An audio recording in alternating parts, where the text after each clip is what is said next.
Dans cette vidéo, nous allons examiner les 3 phases de progression dans le développement de l'habileté motrice fondamentale de courir.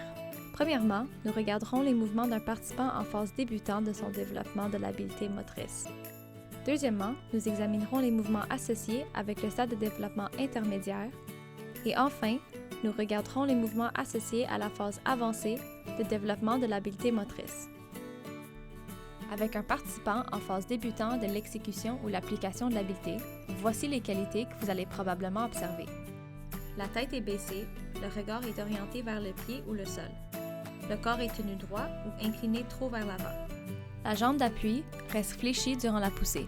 Les orteils sont pointés vers l'intérieur ou l'extérieur. La jambe ne porte pas le poids balance vers l'extérieur ou reste relativement droite dans son mouvement vers l'avant. Les genoux se lèvent très peu. Les bras se balancent en s'éloignant du corps ou en croisant la ligne médiane du corps. Les épaules et les mains pourraient être trop tendues ou trop relaxes.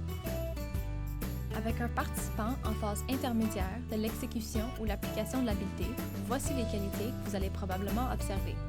La tête est haute et le regard est orienté vers l'avant la plupart du temps. Le corps est incliné vers l'avant, parfois de trop.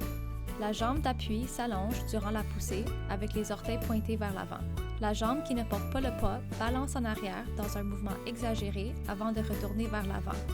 Le genou se lève de manière inconstante. Les bras se balancent vers l'avant et vers l'arrière. Les bras sont fléchis à 90 degrés et tenus près du corps pour la plus grande partie du mouvement. Les mains et les épaules pourraient être quelque peu tendues. Avec un participant en phase avancée de l'exécution ou l'application de l'habileté, voici les qualités que vous allez probablement observer. La tête est haute et le regard est constamment orienté dans le sens du mouvement. Le corps est légèrement incliné vers l'avant sur la durée du mouvement de course. La jambe d'appui s'allonge et pousse sur le sol pour propulser le corps vers l'avant. Les orteils sont pointés vers l'avant.